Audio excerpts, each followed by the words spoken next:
Chavrim, I'm Stephen Benoon. You're watching Israeli News Live, and today's broadcast is very unusual. We're going to be discussing several things in our news broadcast today that clearly are, in some people's opinions, they are conspiracy theories. In other people's opinions, these things are really real. These things are happening on the earth. But we're also going to be looking at this from a prophetic standpoint, something that I discovered recently written in the book of Enoch, a book that, well, in some circles of Christianity and in Judaism, that the book of Enoch is not part of the Bible, but yet it's clearly part of the Ethiopic scriptures. It was even part of the Qumran community, where there has been many fragments, including an incomplete scroll of the book of Enoch that was discovered. So the Jewish people did accept the book of Enoch as an authoritative biblical scripture at one time, and in many Bibles it still is there, including even the Et Sefer that Dr. Stephen Pidgeon has put out as well, where he put this book back in the Bible. So we're going to be looking at some things from there, and we're going to even be looking at some articles that have been considered well, some might say it's fake news, some might say it's satire. Regardless of the case, there may be some very truth to it, and this is why I wanted to talk to you about these things.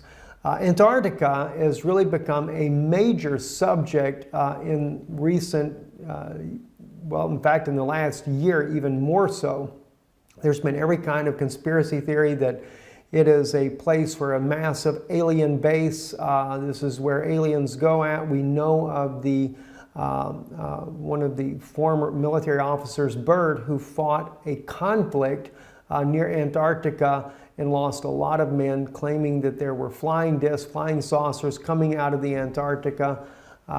And just there's all kinds of evidence that is legitimate evidence that clearly seems to show that the Antarctica is certainly a base of some sort.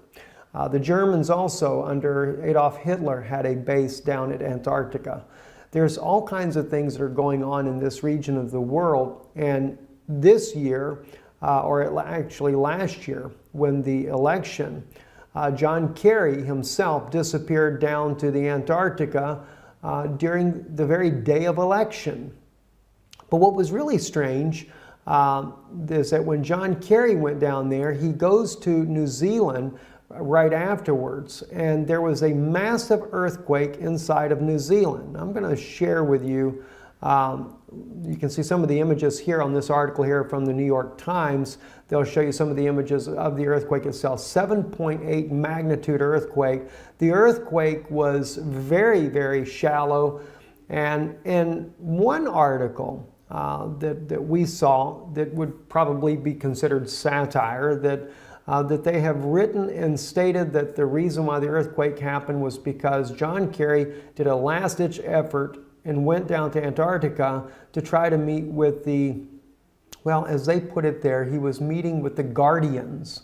And the Guardians had rejected his plea to put Hillary Clinton in the White House. Instead, Donald Trump would become the next president of the United States. Now, I realize that it sounds so far-fetched, sounds so crazy, in fact, to even think of that. And then, of course, they said that the earthquake at New Zealand, where he went immediately after the Antarctica visit, was a warning to him not to come back again. Well, that's what they also said in the article.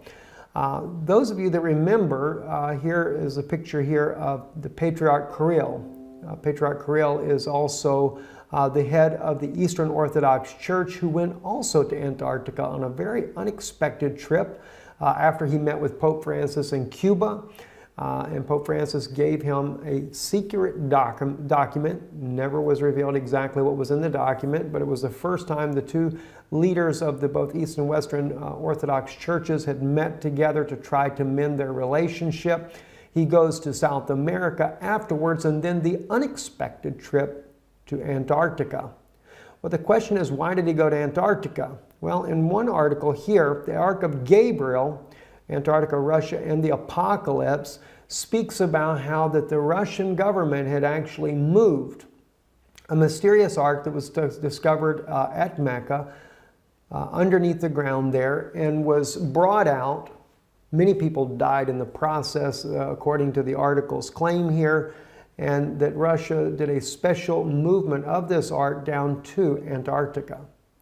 Now, again, whether we would say this is just a bunch of garbage or if it's really true or not, I'll just leave that up to you. But maybe what I'm going to share with you in a few minutes might weigh in on your thinking. So I do ask you, just kind of bear with me a little bit here while we discuss these things here.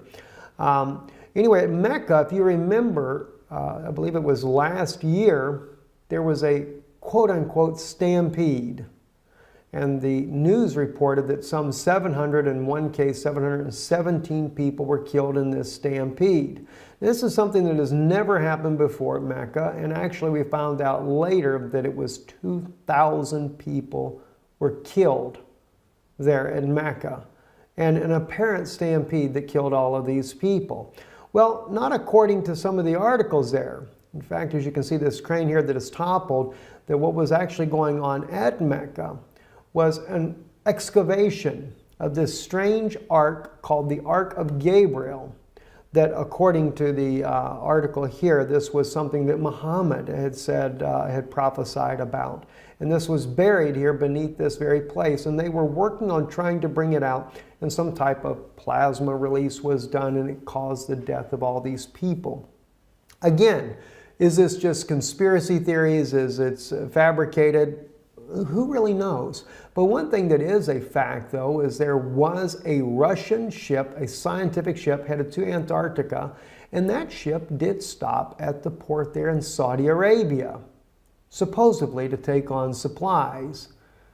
Well, as you know, Saudi Arabia is not necessarily the greatest friend of Russia, but they did it anyway, right? So then, after that, the ship goes to South Africa and then on to Antarctica.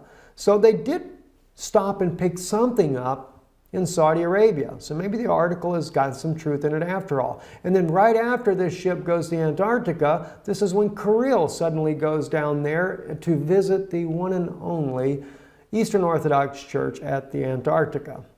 So just too many strange things are happening. And a lot of people just write it off as conspiracy theories, you know, these things about aliens and you know, all this stuff going on in Antarctica. This is just a bunch of nonsense to begin with. Well, you know, I always I looked at these things and I think, wow, that's pretty interesting. I will tell you though, this article here that you're seeing now in English, this article did appear in the mainstream Russian media as well. We did a report on this back months ago, and I was trying to find the actual report I did on it. Could not find it to save my life there. But I wanted to share that with you, and if you look back, maybe you can find it yourself. But when we did the report on this, we used Russian media, mainstream Russian media, that does not look at this as being just a fabrication. They actually reported it as real news, and that yes, indeed, Russia did do a secret mission down to the Antarctica and had taken a thing called the Ark of Gabriel. So there is a Russian news source out there that does not look at this as some kind of conspiracy. And it went much deeper than what this article goes into it. We shared that with you once before. But then something caught my attention the other day. As you can see on your screen now, this is the book of Enoch. I was reading in the first book of Enoch, chapter 18. And this is where the angel Uriel is taking Enoch and showing him some very interesting things. And I'm going to share with you some of the words that I read here in Enoch, and then you'll see why it became very interesting to me.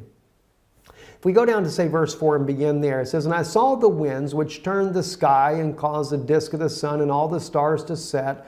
And I saw the winds on the earth which support the clouds. And I saw the path of the angels. I saw at the end of the earth the firmament of heaven above. And I went towards the south." Okay, so he goes to the end of the earth. And he speaks about going towards the south. "And it was burning day and night, where there were 7 mountains of precious stones, and 3 towards the east and 3 towards the south." Now, I begin to think about this. He's talking about 7 mountains, but 3 go to the east and 3 go to the south. And he's talking about going towards the south. And I'm thinking to myself, okay, and he's talking about it being that it burns day and night. It was burning day and night. In other words, the sun is not setting. And I'm thinking to myself, well, the South Pole, that describes the South Pole like no other place on Earth. The sun just doesn't really ever set. It's always daylight.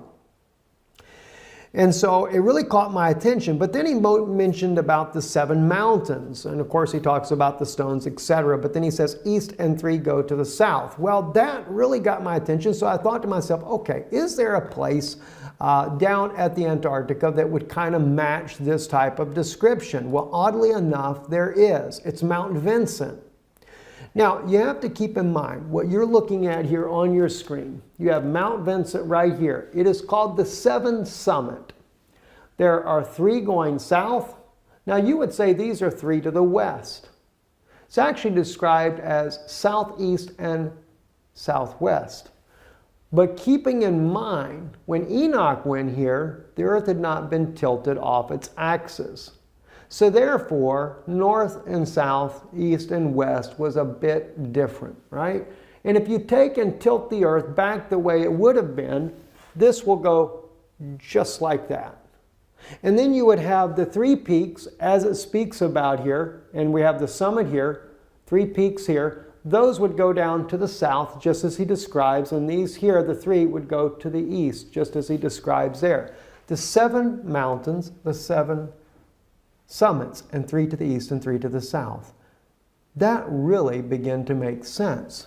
But the words here in Enoch get a little bit more strange though. And as I read on, it says, and those towards the east were of colored of stone and was of pearl, and one of a healing stone, and those towards the south of a red stone. And the middle one reached to heaven like the throne of the Lord, and stibium, and the top of the throne was a sapphire. And I saw a burning fire, and what was in all the mountains. Now, keeping in mind, the middle one was the tall one. And of course, at Mount Vincent, that's exactly the way it is. Mount Vincent is the tallest mountain.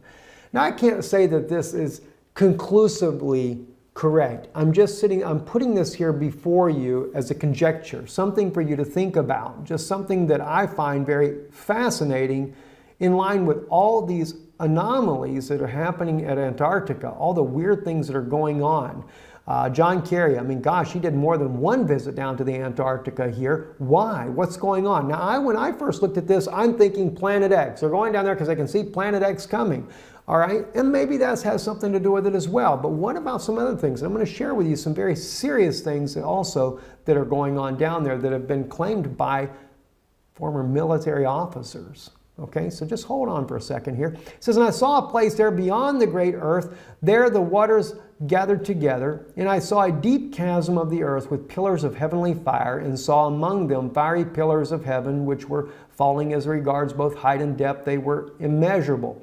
And beyond this chasm, I saw a place, and it had neither the sky above it, nor the foundation of earth below it, and there was no water on it, and no birds, but it was a desert place. Now, I'm sure now when you read this part here, well, that throws that out. Must have been out in Saudi Arabia somewhere. Maybe not. Maybe not, guys. Let's take a look at something else here that's very, very interesting. All right, let's go actually to the 7summits.com website. And this is about Antarctica, and it's about Mount Vincent, and it talks about it being the tallest mountain, etc. Let me read to you the Antarctica facts, though. Besides the mountain summit, if you go down here to say about right up under the blue right here on your screen, the snowfall in Antarctica is so minimal that the continent has been called the world's coldest desert. The interior receives less than 3 centimeters, in other words, less than 1 inch of precipitation a year, making it the driest continent on Earth. The Antarctic dry valleys in Victoria Land are among the driest places on Earth. Some scientists believe that no rain has fallen there for 2 million years. Astronauts have visited the dry valleys because of their similarity to lunar landscapes. Isn't that interesting? They call it the coldest desert on Earth. Well, maybe Enoch has got something when he said it was a desert. All right?